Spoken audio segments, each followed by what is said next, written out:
In Revelation 13:15 we read, "And he had power to give life unto the image of the beast, that the image of the beast should both speak and cause, that as many as would not worship the image of the beast should be killed." To better understand the beast and its image, prophetic definitions must be shared.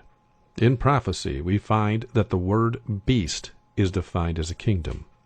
Daniel 7:23 says, "Thus he said, the fourth beast shall be the fourth kingdom upon earth, which shall be diverse from all kingdoms, and shall devour the whole earth, and shall tread it down, and break it in pieces." Of course, in today's world, we use the term nation when speaking of kingdoms. However, even in today's modern world, we see governments using beasts to depict them in politics. For example, the USA is the eagle, Russia is the bear, and China is the dragon, just to name a few. But what nation is Daniel depicting in this passage? Well, in verse 17, Daniel states the following: "These great beasts, which are four kings which shall arise out of the earth." Anyone with a competent knowledge of world history knows there have only been 4 global kingdoms on this planet since time began. Babylon was the first that ruled all the known civilized world. Medo-Persia was the second, the Greek Empire of Alexander was third, and the Romans stood as the fourth.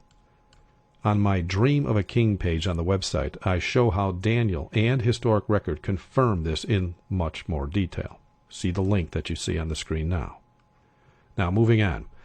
We find something strange is to occur with this fourth kingdom that's never occurred before with any other kingdom. As we saw in Daniel 7:23, he says this nation will be diverse or different from any other nation. Well, how is it different? Well, Revelation 17:3 says, "I saw a woman sit upon a scarlet-colored beast." Since we know a beast is a nation, what does this woman that is riding this beast, or this final kingdom in Revelation 17 speaking of?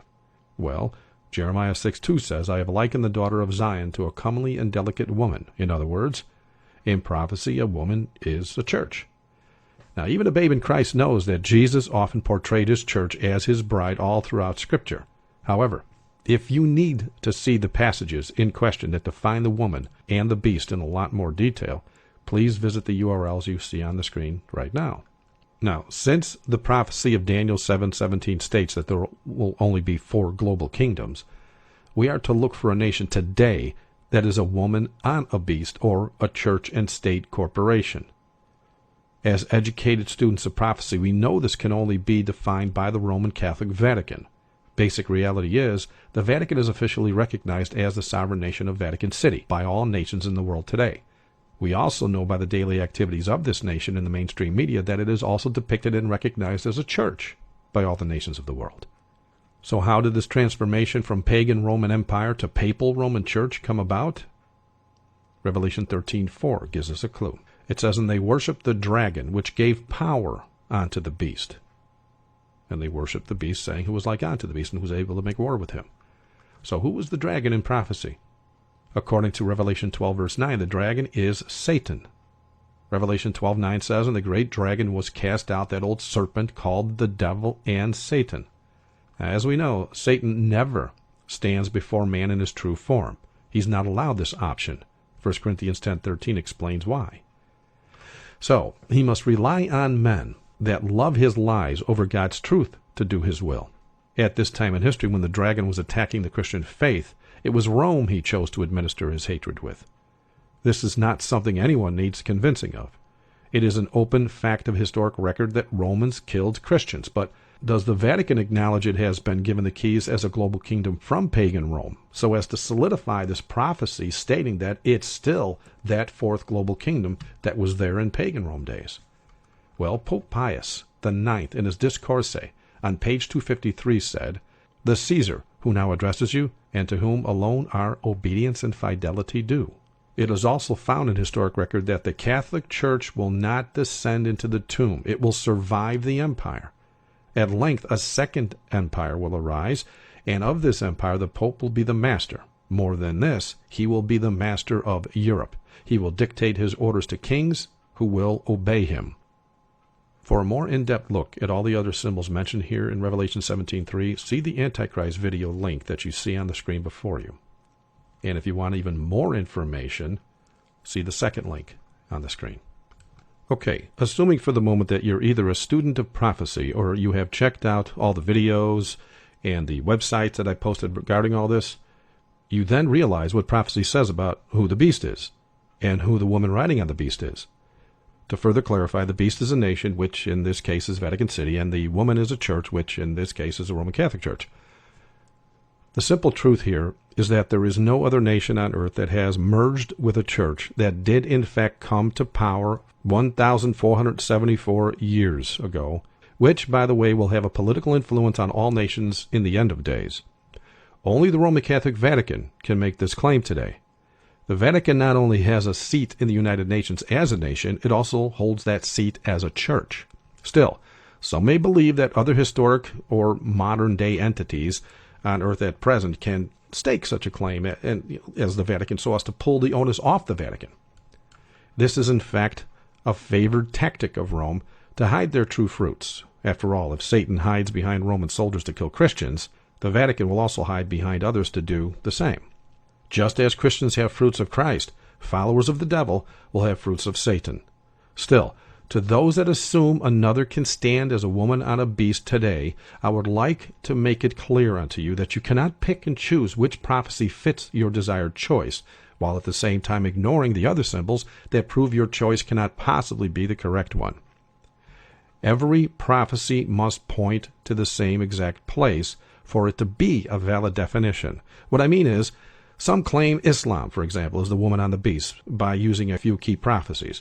However, there are many other prophecies that identify this woman and beast entity that Islam simply cannot pull off or even hope to fulfill. To name just a few, for example, every name of the Pope throughout history has always equaled 666 when you use their Latin language, which also happens to be the Roman numeral system. In other words, when you write their name in Latin, you can also add up the Latin lettering that doubles as Roman numerals. When doing so, they always add up to 666. Well, Islam fails here.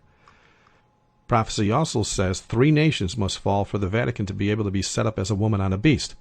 Islam never did this, but Rome saw the 3rd nation fall, and when it did, it brought about their church and state power in 538 AD. See the links that are showing up on the screen as I go through these. There's quite a few evidences of this posted online, with all the documentation that you're going to need to share these truths with others. Now, prophecy also states this woman and global beast must reside on 7 hills. Again, Islam can't stake this claim. Prophecy predicts as well that this woman and beast will run rampant across the land to kill hundreds of millions of Christians for 1,260 years. Now, yes, the Nation of Islam kills Christians, but they fall far short of doing so for 1,260 years that the prophecy speaks of. The Vatican came to power in 538 AD. For exactly 1,260 years, they killed over 500 million Christians, until Napoleon removed their political status in the exact year of 1798, which is exactly 1,260 years from 538.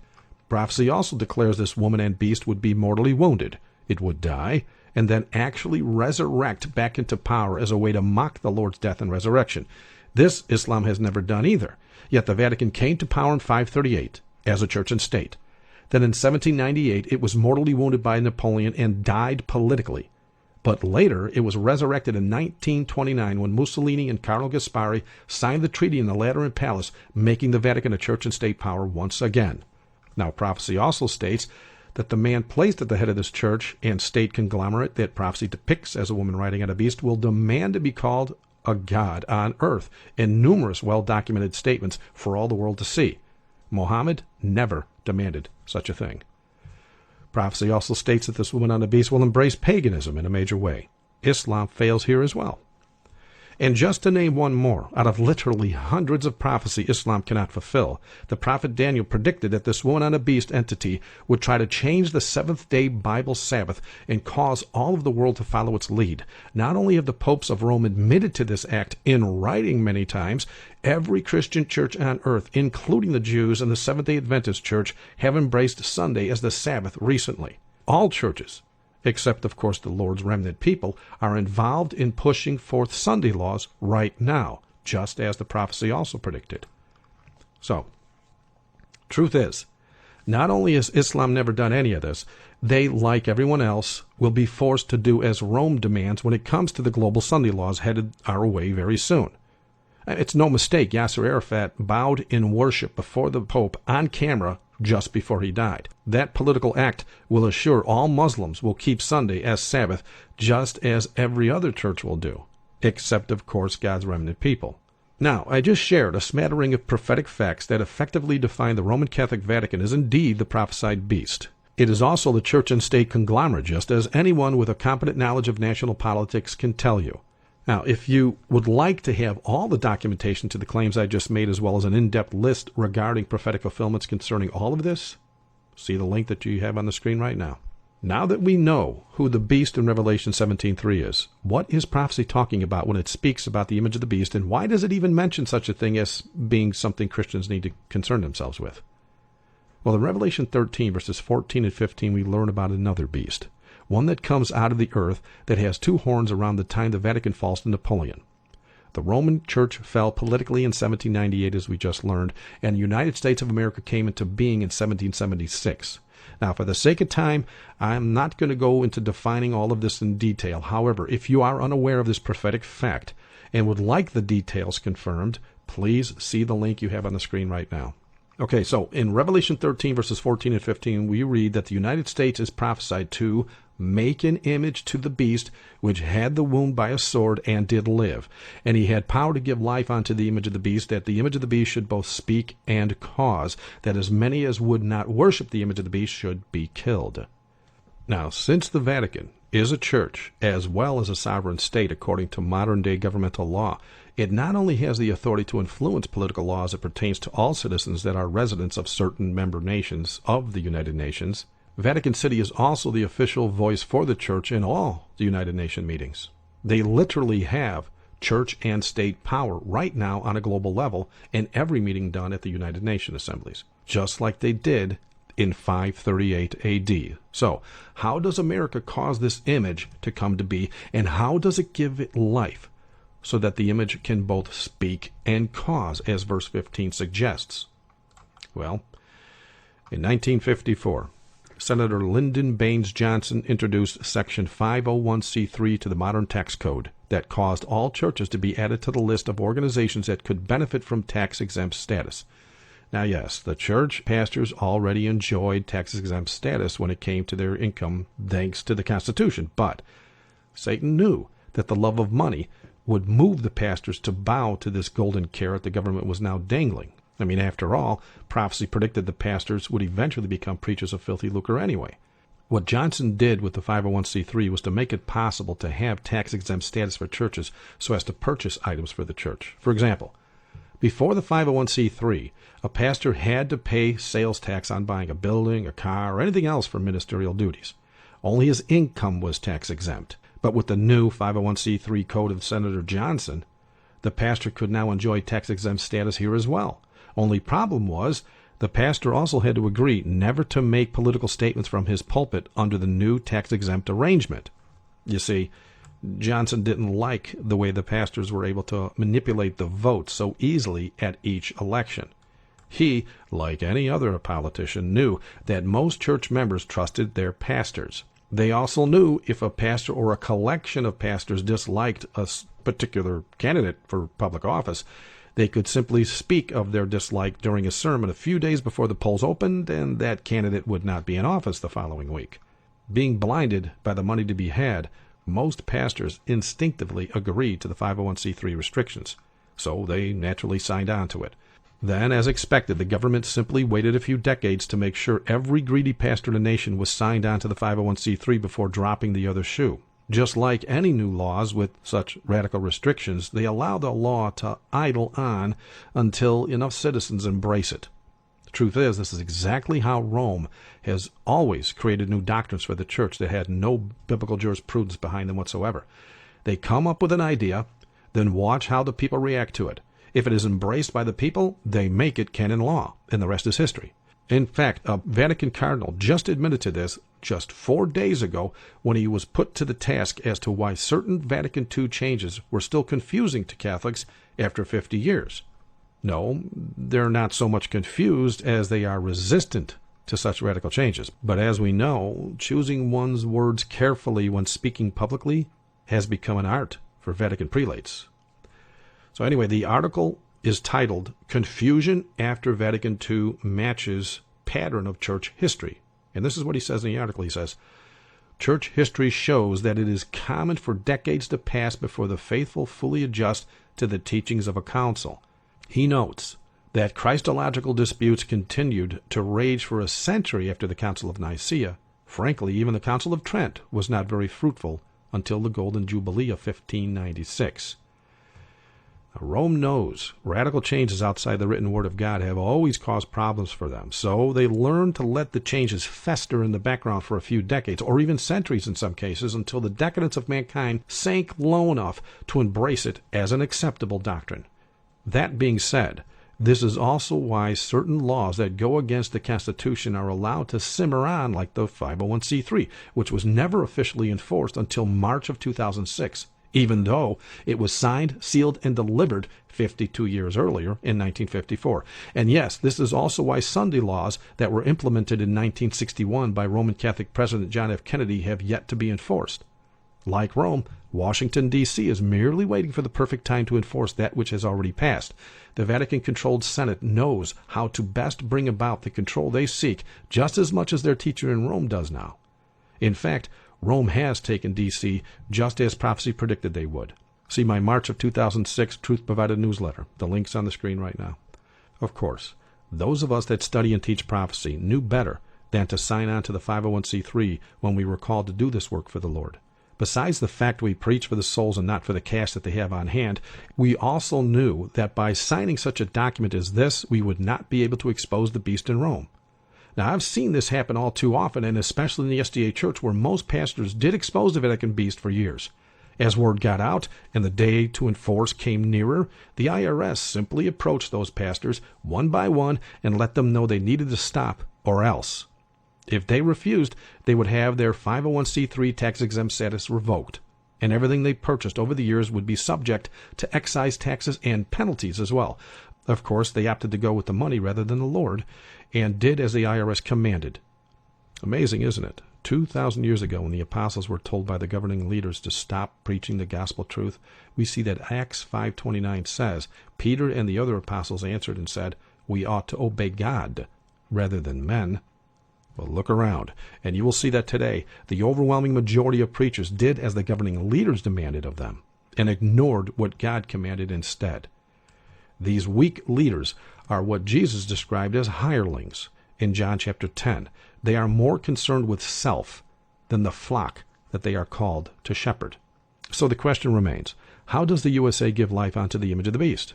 Well, on March 7th, 2006, the Bush administration put into law a brand new executive order number 13397 that removes the separation of church and state. With the stroke of that pen, Bush nullified the biblical direction of Jesus Christ in Luke chapter 20, verses 22 to 26 regarding the separation of church and state. That act alone was prophetic in nature. Just as students of prophecy expected, it forced all churches holding a 501c3 tax ID number to officially become government agencies on that day. Strangely enough, this came almost exactly 1 year after Pope John Paul II demanded the following. Headline, Church and State can cooperate, says Pope. John Paul II believes that the church and state can and must collaborate in their service to the person and the common good, with relations of autonomy and difference. Now, this is something Rome has been working towards for eons. In fact, John Paul II was very active in his agenda towards removing this biblical form of government from society all along. Within 3 years of becoming pope, it says in Time magazine that John Paul was criticized by liberal and moderate politicians and newspapers for transgressing the boundary between church and state. Now, John Paul II performed many other political acts during his pontificate that guaranteed his attack on the church would hold firm once Bush signed that law into existence, but I won't be going into that here. Most of my main website was dedicated to exposing this man for years. Almost every newsletter was based on something he did that would affect every soul on earth after he died. So I won't go into that here, as it would take quite a while to cover just a fraction of it all. But if you want this information, please visit the links you see on the screen right now. Now, yes, I understand there are still some 501c3 preachers out there preaching the Pope as Antichrist without so much as a slap on the wrist. However, if you notice, the ones that used to preach it for decades suddenly stopped. Some like Jack Van Impe actually apologized on the air for calling the Pope Antichrist. Then suddenly new preachers no one heard of before came forward and started to preach the Pope as Antichrist. And now, if you read the wording of the law, you will find that they are actually doing so illegally. That being said, this leaves only 3 possible options as to why they are allowed to continue. Number 1, the IRS has yet to approach them. Number 2, they reside in a country without 501c3 tax-free status. Or, number 3, they are actually working directly with the Vatican as well as the government to further confuse the masses. The reason they stop 501c3 preachers from exposing the Pope, even though the preachers see no wrong in doing so because he is a leader of an evil church organization, the IRS proclaims that they have to stop anyway because the Pope is also the head of a state. The 501c3 prohibits political speech on all church pulpits under the new 501c3 tax code, but, as is obvious, all the churches signing on don't understand, let alone teach prophecy anyway, so, as expected, they simply didn't see any danger here. They only saw dollar signs. Still, how does this have anything to do with the image of the beast? Now, what I'm about to share may shock some of you and even upset you, especially if you are presently a member of a church that has 501c3 status. In order to receive the 501c3 status from the United States government, you must first join your church with the state of origin in which it sits. In other words, you must incorporate your church. Once you do this, you are literally a church and state power, just like the woman riding on the beast in Rome is. Or as prophecy declares it, your church is now an image to that beast. And here's the clincher that most people fail to see right off in all of this. On March 7, 2006, George W. Bush gave life onto the image of this beast by granting all 501c3 churches the power to actually lobby law. He even declared the churches are to be considered official government agencies in a televised national announcement that day. Now, IRS.gov clearly outlines the legal options as to how churches can lobby law on their website. You can get more information about this by visiting the URL you see on the screen now. And yes, as expected, the IRS website is a very confusing website and not very easy to surf. But there are many websites that do outline in easy-to-understand layman terms as to how the 501c3 organizations can, in fact, lobby law. One such site is the Center for Association Leadership. Their URL is on the screen right now. Now, once again, Revelation 13:15 says, "And he," speaking of the USA, of course, "had power to give life unto the image of the beast, that the image of the beast should both speak and cause, that as many as would not worship the beast should be killed." Seeing how this is a nation that is being discussed here in Revelation 13, verses 14 and 15, how, I ask, does a nation speak? They legislate. And how does a nation cause that which they speak to come into fruition? Once legislation is passed, they cause it to be enforced by passing the bill that is brought to the Senate floor.